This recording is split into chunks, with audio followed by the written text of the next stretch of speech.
నమస్తే. Welcome back to IT media. నేను మీ Jhansi. So, ఇప్పుడున్న జనరేషన్‌లో పెళ్లి అనేది చాలా పెద్ద సమస్యగా మారిపోయింది. "నువ్వు పెళ్లి చేసుకోవా?" అని ఎవరైనా అడిగితే వాళ్ళని చంపేయాలంత కోపం వస్తుందనమాట. ఈవిడకెందుకు నా పెళ్లి గురించి, వెళ్ళినప్పుడల్లా పెళ్లి, పెళ్లి, పెళ్లి అంటూ ఉంటారు అని చెప్పి. సో, దట్ టూ అమ్మాయిల విషయంలో ఇది ఇంకా చాలా ఎక్కువగా ఉంటుంది కాబట్టి, ఈవెన్ ఒక 25 వచ్చిన తర్వాత మ్యారేజ్ చేసుకోలేదు అంటే చాలా పెద్ద రెడ్ మార్క్, అసలు ఒక రెడ్ క్వెషన్ మార్క్‌లా ఉంటుంది. బట్ ఇప్పుడున్న జనరేషన్‌లో చాలామంది పెళ్లి అనేది అవాయిడ్ చేయడానికి చూస్తున్నారు. అంటే కారణాలు వెతుక్కుంటున్నారా? లేకపోతే భయపడుతున్నారా? లేకపోతే రెస్పాన్సిబిలిటీస్ తీసుకోవడానికి ఇబ్బంది పడుతున్నారా?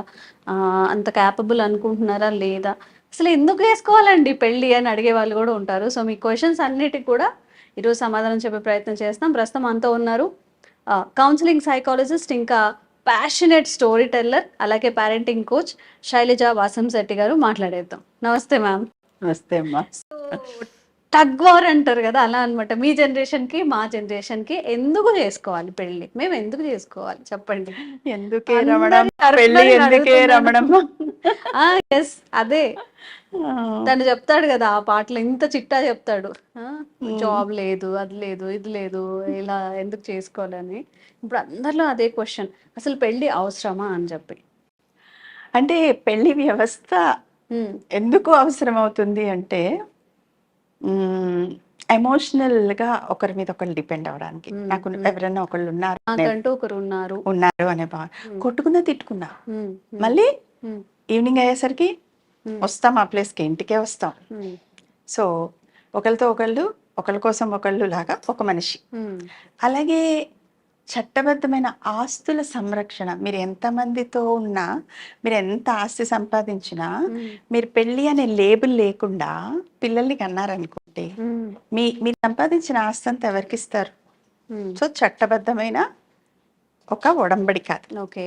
అలాగే మళ్ళీ హ్మ్. కొన్ని పెళ్ళిళ్ళు బిజినెస్. నీ ఆస్తి ఎంత, నా ఆస్తి ఎంత, మన ఇద్దరం కలిసి పెంచుతాం. ఓహో! ఇలా కూడానా? ఉమ్. పాత కాలంలో జరిగేదా? ఇప్పటికి ఇప్పటికీ జరుగుతుందా? జరుగుతున్నాయి. మీరు కొంచెం keen గా చూడండి. అవునా? మూవీ స్టార్స్, బిజినెస్ వాళ్ళని hmm. If you see keenly observe, hmm. Definite గా రెండు సామ్రాజ్యాల్ని కలిపేలాగా. ప్రెస్టీజియస్‌గా ఉండేలాగా. ఆ, హ్మ్. హ్మ్. అంటే మీ మీ బిజినెస్ మా బిజినెస్ కలిస్తే మనం ఇంకా ఇంకా మెగా డెవలప్ యెస్. అవ్వచ్చు. యెస్. హ్మ్. సో అవి అప్పుడు ఉన్నాయి, ఇప్పుడు ఉన్నాయి. చూడండి, పాత రోజుల్లో రాజులు హ్మ్. అది ఆ రాజ్యాన్ని కలుపుకోవడానికో రాయబారానికో పెళ్ళే ఉండేది, పిల్లనివ్వడం హ్మ్. కదా. అవును. Hmm. So it's a big thing నిజంగా చెప్పాలి అంటే యా, కదా! It's a big thing and it is a connection. And ఇప్పుడు పాత రోజులు ఇంకా ముందుకు వెళ్ళామనుకోండి, రాజులు హ్మ్.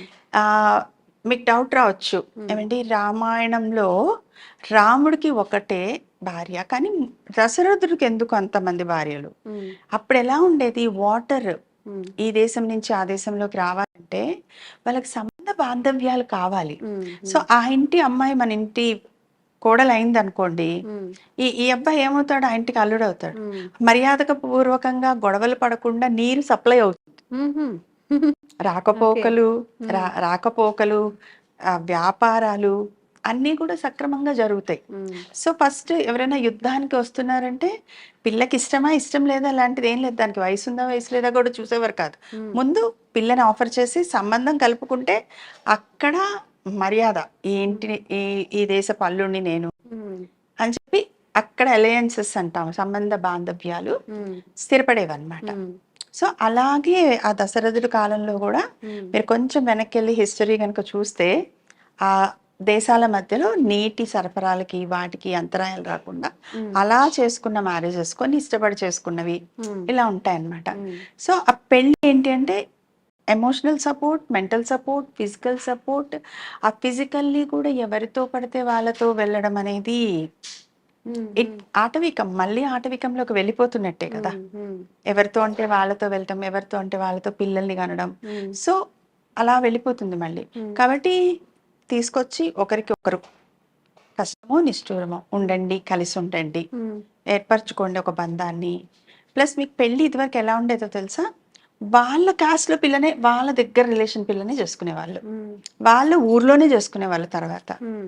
ఎందుకు, ఆస్తులు పోవద్దు, పిల్ల కళ్ళ ముందు ఉండాలి, వేరే వేరే ఇంటికి వెళ్ళిపోతే హ్మ్. దగ్గరగా ఉండాలి, ఇలా అన్నమాట. ఫస్ట్ వాళ్ళ వాళ్ళ ఏరియాలో ఫస్ట్ వాళ్ళ కుటుంబంలోనే, తర్వాత వాళ్ళ ఊర్లోనే, ఇక కాకపోతే అప్పుడు పక్క ఊరికి, ఆ తర్వాత అట్లా అట్లా ఇప్పుడు ఎలా అయిపోయినాయి, ఎక్కడైనా సరే ఎక్కడైనా సరే నాకు నచ్చితే నేను చేసుకో. మెచ్చితే అవును. లాగా.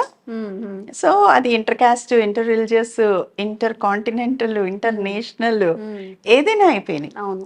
ఆ అయిపోయిన దాన్ని, అంత ఇష్టపడ్డ దాన్ని కలిసి బలంగా ఉంచుకోవడానికి, ఉమ్, ఉమ్, ప్లస్ మనం అనుకున్నట్టు at the end of the life నలుగురితో తిరుగుతారు, నలుగురితో ఉంటారు. మీరు ఎమోషనల్గా ఉండాలి హెల్త్ కోసం, కానీ ఇప్పుడు security, mental security, social security, financial security, ఇవన్నీ కావాలంటే మరి ఎలా? ఉమ్, పిల్లలు అంటారు ఇవాళ రోజున మీరు అన్నట్టు, మాకు పెళ్ళెందుకు, ఎక్కడో హోమ్లో ఇచ్చేస్తాం, మేము వెళ్ళిపోతాం. ఉమ్, కానీ at the end of the life నాన్న ఎమోషనల్ సపోర్ట్ ఒకటి ఉంటుంది. ఉమ్, ఎన్ని ఇయర్స్ కలిసి ఉన్నాము, నేనేంటో నువ్వేంటో ఒకరికొకరు తెలుసు. సో లాస్ట్ స్టేజెస్లో ఉమ్, ఆ ఆ ఎమోషన్ అక్కడ చూపిస్తుంది అనమాట. ఉమ్, సో ఈ ఒంట్లో ఓపిక ఉన్నంత కాలం ఎవరో ఒకళ్ళు ఎక్కడో ఒకటి తిరిగేస్తాను, ఎక్కడో ఒకటి ఉంటాను అనుకుంటాం. ఉమ్, ఉమ్, కానీ స్థిరపడాలి అంటే మళ్ళీ ఒక గూడు కావాలి, ఉమ్, ఆ గూట్లో వాళ్ళిద్దరూ సెట్ అవ్వాలి. మళ్ళీ ఇప్పుడు చూడండి, ఇప్పుడు మనం పెళ్ళొద్దాం అనుకుంటున్నాం, ఉమ్, చెట్టు కూడా అలాగే అనుకుంటే చిగుర్లు రావు, కొమ్మలు రావు, చిగుర్లు రావు, పళ్ళు రావు, పువ్వులు రావు. మరి నెక్స్ట్ ఎక్స్టెన్షన్ ఉమ్, ఉమ్. రాదు కదా. మ్యామ్, అంటే ఆ, ఇలా క్వశ్చన్ చేయొచ్చో లేదో తెలీదు, బట్ జనాలకి బయట ఎలా ఉంది అంటే పెళ్లి మాత్రమే చేసుకోవట్లేదు, లివింగ్లో ఉంటున్నారు, వాళ్ళు పిల్లల్ని కంటున్నారు. లైక్ ఫారినర్స్ ఎలా అయితే ఉంటారో వాళ్ళు ఒక 30-20 ఇయర్స్ పిల్లలు పుట్టిన తర్వాత ఎప్పుడో మ్యారేజ్ చేసుకుంటూ ఉంటారు. అదే కల్చర్ ఇక్కడ రాబోతోంది కాదు, కొంచెం లివింగ్ అయితే స్టార్ట్ అయిపోయింది. మరి ఆ, ఈ వాదనకి మరి ఏం చెప్తారు మీరు? అంటే అది okay, if they are comfortable in that, um, okay. కానీ మళ్ళీ మనం అనుకున్నప్పుడు um, next generation mental health, um, అది ఒక ఫ్యామిలీ, ఒక యూనిట్. ఉమ్, ఇప్పుడు ఇప్పుడు వాళ్ళు ఇద్దరు పెళ్లి చేసుకోలేదనుకోండి, ఉమ్, మరి స్కూల్లో కానీ బర్త్ సర్టిఫికెట్లో కానీ ఏం రాయిపిస్తారు? ఉమ్, పిల్లోడిని ఎక్కడైనా జాయిన్ చేయాలంటే మరి అక్కడ మీరు ఫాదర్ మదర్గా నమోదు చెయ్యరా? ఉమ్, చెయ్యాలి కదా. ఉమ్, మరి మరి మెంటల్ సెక్యూరిటీ, సోషల్ సెక్యూరిటీ ఇవన్నీ చూడాలి కదా. ఉమ్, మరి మీరిద్దరు లివింగ్ రిలేషన్లో ఉన్నప్పుడు పిల్లల్ని కనకండి, ఉమ్, అంతే కదా. Um, so you be yourself, don't go for children then. So అది కూడా లాంగ్ పిక్చర్ ఆలోచించండి. నేను ఎప్పుడు ఎవరొచ్చినా కౌన్సిలింగ్స్కి అదే చెప్తాను, ఇప్పటి ఇప్పటి సంగతి మాత్రమే ఆలోచించకండి, కొంచెం ముందుకెళ్ళండి. మీకు జనరలీ కంపెనీస్కి జాబ్కి వెళ్తే ఏమడుగుతారు? After 5 years where you want to be um, and what you want to be అని అడుగుతారు. ఉమ్, మరి మరి లైఫ్లో కూడా అంతే కదా. ఉమ్, ఉమ్, ఏం కావాలి? ఇంకో 5 ఏళ్ళు ఇలాగే తిరుగుతావా? ఇంకో 5 ఏళ్ళు ఇలాగే ఎంజాయ్ చేస్తావా? ఉమ్, ఇంకా తర్వాత ఇంకో 10 ఏళ్ళు ఇలాగే ఉంటావా? మరి నీ హెల్త్, నీ బాడీలో ఉండే పొటెన్షియాలిటీ, నీకు ఫైనాన్స్, చాలా ఫైనాన్షియల్గా యూ విల్ బీ స్టేబుల్ అనుకో ఆ టైంకి. ఉమ్. ఎవరి కోసం ఖర్చు పెడతావు? ఎంత పర్సనల్గా ఖర్చు నేనే పెట్టుకుంటావు? ఖర్చు పెట్టుకుంటాను, నాకు నేనే ఖర్చు పెట్టుకుంటాను. ఆ, మీరు అన్నారు ఎండ్ చెప్పండి. ఆఫ్ ద డే ఎవరో అంటే నాట్ ఓన్లీ మై క్వశ్చన్ ఇది, ఇప్పుడు అందరి తరపున ఏంటంటే, అందరి మెంటాలిటీ ఏంటంటే, ఎప్పుడో చివరి దశలో మనకు కావాల్సిన ఒక సపోర్ట్ తోడు కోసం మనం అనవసరంగా ఒక రిలేషన్షిప్ అనేది ఏర్పరచుకోవాలా? యా, ఇప్పుడు ఎప్పుడో వచ్చే జాబ్ కోసం ఒకటో క్లాస్ నుంచి ఏబిసిడీలు చదవాలా? యూకేజీ నుంచి ప్లాన్ చేసుకుని చదవాలా? సపోజ్ డబ్బు రావాలి అంటే చదవాలి కదా. మరి అప్పుడు ఎవరు వస్తారు నీకు తోడు? ఉమ్. నీతో ఉండడానికి ఎవరుంటారు అప్పుడు తోడు? నేను మెయిన్ పెట్టుకుంటాను, నా దగ్గర అప్పటికి మెయిన్ డబ్బులు మెయిన్ ఉంటాయి లానే కాబట్టి. ఉంటుంది. వాట్ ఐఎమ్ టెలింగ్, మీరు ఎంత ఆర్టిఫిషియల్ ఇంటెలిజెన్స్ ఓవర్ రుక్ చేసినా, ఆ, ఎంత రోబోస్ ఉన్నా, ఎంత ఏమున్నా, um, at the end of the um, life emotional support అనేది చాలా ఇంపార్టెంట్. మ్యామ్, నిజంగా ఈ జనరేషన్కి అంత పేషెన్సీ ఉంది అంటారు? ఇప్పుడు పాతకాలంలో వైఫ్ ఆర్ హస్బెండ్ మంచాన్ని పడతారు అంటారు. మనం నార్మల్ లాంగ్వేజ్లో మాట్లాడుకుంటే ఆ మంచాన్ని పడినప్పుడు లేదా చివరి దశలో ఉన్నప్పుడు భార్య భర్తకి చాలా సేవలు చేస్తుంది, అత్తమామలకి చేస్తుంది, అందరికీ చేస్తుంది. ఈవెన్ వాళ్ళు మోషన్కి వెళ్ళినా క్లీన్ చేస్తారు, ఆ సిచ్యువేషన్లో కూడా వాళ్ళని చూసుకుంటారు. ఇప్పుడు అంత పేషెన్సీగా మీరు చూసుకుంటారు అన్నట్టు అంటారా? మీరు అన్నట్టు మెయిన్ని పెట్టుకుంటారు, ఎవరిని వదిలిపెట్టారు నాన్న. ఉమ్, ఉమ్, ఎందుకంటే ఎవరు అంత క్రూయల్గా, ఇంకా అంత హ్యుమానిటీ పోయి ఉమ్, నడవట్లేదు, ఉంటున్నాయి. ఉమ్, మీరు అన్నట్టు కుటుంబ వ్యవస్థ కొంచెం దాని Degrade ప్రభావం అవుతోంది. దాని వైభవం తగ్గిపోతున్న తరుణంలో ఉంది కరెక్టే. సో సో ఇక్కడ మళ్ళీ మీరు మాట్లాడితే ఇందాక అన్నట్టు లాట్ మెనీ కాసెస్ ఫ్యాక్టర్స్, ఎందుకంటే పెంపకం, ప్రభావం, హౌ యూ బ్రాటప్, ఇవన్నీ చాలా వర్క్ చేస్తాయి. సో ఎట్ ద ఎండ్ మీరు ఒక నర్స్ మీద ఆధారపడిన దానికి మీ ఆప్యాయంగా ఉండి మీతో టచ్లో ఉండి ఉన్న వాళ్ళ దగ్గర మీరు చేయి పట్టుకొని ఫీల్ అయిన ఫీలింగ్కిను మెయిడ్తో ఫీల్ అయిన ఫీలింగ్కి తేడా ఉండదా? సో అప్పుడు రిగ్రెట్ అవుతే కనుక నథింగ్ వర్క్స్. ఆ స్టేజ్ లో ఇంకేం చేయలేములేండి అదే అప్పుడు. సో దానికి ఏంటి అంటే అందుకే నేను అన్నది యూకేజీలో ఎల్కేజీలో నేను స్కూల్కి వెళ్ళను అంటే వదిలేయం కదా, అరే రేపొద్దు నీ భవిష్యత్తు ఎలారా. సో మీరు ఇంత సంపాదించాలి అంటే అక్కడి నుంచి మీరు కష్టపడి చదువుకుంటూ పైకి రావాలి. ఇప్పుడు అలాగే రేపొద్దున ఎప్పటికైనా ఒకళ్ళు ఉండాలి, ఒకళ్ళు కావాలి అంటే ఎవరికి వాళ్ళే నేను నేను నేను అంటే అసలు ఇంకా ఎవరికి హెల్ప్ చేస్తారు, ఎవరికి సపోర్ట్ చేస్తారు, ఎవరితో బాగుంటారు. హస్బెండ్ ని వైఫ్ చంపేయడం, వైఫ్ ని హస్బెండ్ చంపేయడం, ఇల్లీగల్ ఎక్స్ట్రా మాటల్ అఫైర్స్ అని ఇవన్నీ కూడా చూస్తున్నాం కదా. మేబీ దీని ఎఫెక్ట్ కూడా ఉండొచ్చు అనేది ఎంతవరకు అంటే దీనికి కూడా చాలా చాలా కారణాలు ఉంటాయి నాన్న. అదేమి ఒక్కరోజు ఎమోషన్తో చంపేరు. సమ్ డిఫరెన్సెస్ ఆఫ్ ఒపీనియన్స్ ఉంటాయి. చూడండి ఈ మధ్య ఎవరో ఎనలైజ్ చేసి చెప్తేనే విన్నాను, ఒక 16-18 ఇయర్స్ అమ్మాయిని తీసుకెళ్ళి 40 ఇయర్స్ అబ్బాయికి పెళ్లి చేశారు.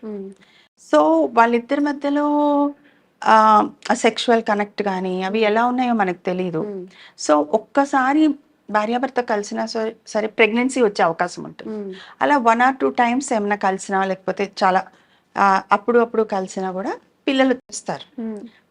మనం టోటల్గా ఇలా మీరు బయటకు చూసినప్పుడు ఏమవుతుంది, వాళ్ళిద్దరు ఉన్నారు, పిల్లలు ఉన్నారు, కానీ వాళ్ళ personal physical need, emotional need, అవతల వాడు ఎంత ఇంపార్టెన్స్ ఇస్తున్నాడు ఈ భార్యకి, ఆ శరీరానికి సుఖం వస్తుందా, మనసుకి సుఖం వస్తుందా, కావలసినంత ఆ మధ్యలో మెంటల్గా కంఫర్ట్ ఉందా లేదా, this all we're not analysing.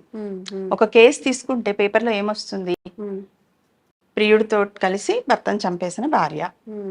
దాని వెనక రీజన్స్ మనం మాట్లాడట్లేదు. We're just focusing on the lady, just చంపేసింది ఎఫ్ఐఆర్ గురించి. ఆ ఎఫ్ఐఆర్ ఎందుకు వస్తుంది అది మనం ఆలోచించట్లేదు. అంటే పెద్దవాళ్ళు ఏదో ఒకటి చూసేయాలి, పెళ్లి చేసేయాలి, అబ్బాయికి అమ్మాయి నచ్చితే చాలు, ముందు అమ్మాయికి పెళ్ళి అయిపోతే చాలు.